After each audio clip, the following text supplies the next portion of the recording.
What's going on, guys? Sinister here, back with another video, and we are taking a look at how to build Athena at the end of Season 4. This is the very end of Season 4, keep in mind, like right before the HRX, so as late as you can get.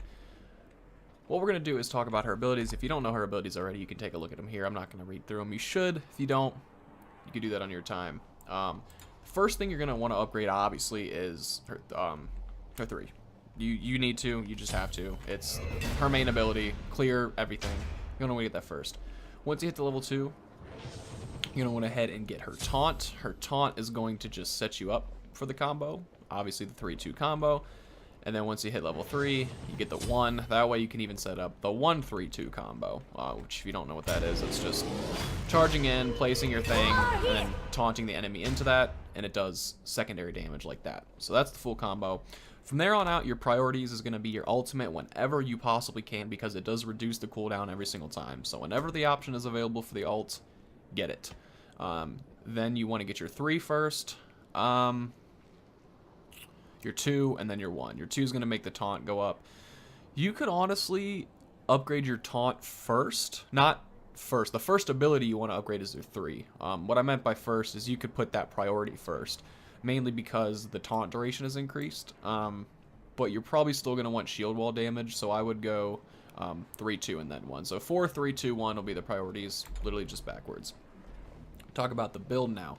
Items. For starter items, you're going to want to get, there we go, Watcher's Gift, and Lona's Mask. This is just kind of a cookie cutter start for support. You can also get Mark of the Vanguard if you're feeling a little scared and you want to be a little more tanky instead of Watcher's Gift, but I would go ahead and just pair those two together. Boots, you could probably get away with reinforced shoes on Athena, but I would just go ahead and get Shoes of Focus, give you that extra cooldown. Now, first item is tricky. I would recommend going Hide of the Urchin, but I think before that, I would pick up Stone of Binding. And the reason I say that is because it gives you some power, which is really good with Athena, but also gives you both protections and the passive. The passive is whenever you hit an enemy god with CC, it places a buff on allies within 70 units, and it provides them 10 penetration. This allows you to just shred tanks early. If you're with a mage or if you're still running that comp where you're in duo lane, whenever you taunt, that taunt right there is a CC.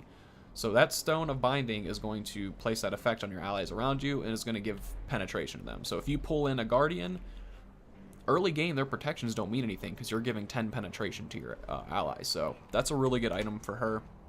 After that, like I said, I would go ahead and pick up Hide of the Urgent. I know that's kind of fallen out of the meta, but with Athena's basically being able to be wherever she wants on the map with her ultimate, it's a little bit easier to get kills and assists, because you could just be in any fight at any time. So Hide of the Urchin is still good, and it's more of early mid-game you'll be getting it, so you should still be able to get some stacks on it. Now after this, I would definitely go ahead and get Voidstone because you're going to want to get some more magical protection at this point, and Voidstone is good with Athena. She thrives off that extra damage, so she's one of the more damaging supports or guardians in the game. At some point you're going to be selling these 2 items, obviously, and from here I would go ahead and probably get Jade. Now go ahead and get Gauntlet of Thebes. It's going to give you a lot of health. Athena already has a lot of health. I think she's the health. Nah, Amir. I think Amir has the most health, and then Athena might be 2. So just getting more health with her. Now, keep that in mind. That's going to be a little worrisome if you're facing Thanatos or someone with Ethereal or something like that. So got to keep that in mind, but this is just kind of a standard basic build for people to go by.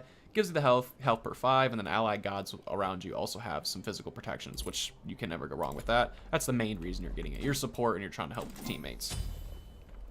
To finish off the build, you probably are going to want to just go ahead and get Mantle. Mantle's going to give you the 60 protections on both, and it'll also give you cooldown. So you got the 10 cooldown from the boots, and then you'll get 10. Oh, I forgot they reduced it. It used to be 15% on Mantle. That was a long time ago, though. You're still only going to have 20%, but it's better than nothing. So At some point, though, you're also going to want to still Stone of Binding. You're probably not going to want to keep this till the end. You can. It's up to you. The game will probably end before this, but if you're late game and you're in a 40-minute match, you're going to have full items and everything. Eventually, you're going to want to sell Stone of Binding. And the last pickup, honestly, is up to you with Athena. She's such a unique god because she can travel the map, and she has a different role than most supports because she just puts out so much damage. You can go something like a Wing Blade to get even more health and to cap out that cooldown reduction. You could even go an Oni's Hunter Guard, which would be pretty nice. My only concern with Wing Blade is it seems like you have too much health and not enough protections.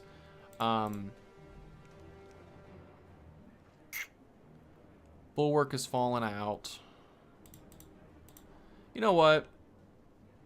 If you wanted to be super zesty, like let's say you're snowballing and you guys are really ahead, pick up Ethereal Staff. It'll give you some crowd control, it'll give you some power, to give you some health, and you'll be hitting people out of nowhere, especially with Voidstone and with it. They'll be like, what the hell just happened? But I wouldn't always go that. That was just a little side note. I saw Ethereal Staff there and I had to throw that in there for newer people who don't know what Ethereal can do.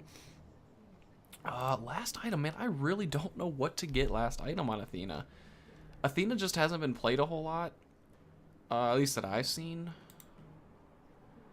You can't go wrong with Genji's Guard, but you don't have a lot of physical protection as is. So you know what? Let's just go ahead and, I know what I'm gonna get. Where is it at? Last item, I mentioned it before, Jade Emperor's Crown. Jade Emperor's Crown is a good item. It's a really good item right now, and it'll give you some power along with the Voidstone. Or, well, Voidstone doesn't really... Yeah, they both give you 20 power. So, same power as Voidstone. You get protections and you get health. Jade Emperor's Crown is kind of the physical Voidstone. The physical power Voidstone, if you want to look at it like that. So, with Athena being able to deal a lot of damage with her 3, those two will really work. That is going to wrap it up, guys. If you enjoyed it, be sure to drop a like and hit subscribe for more content like this. And until next time, peace.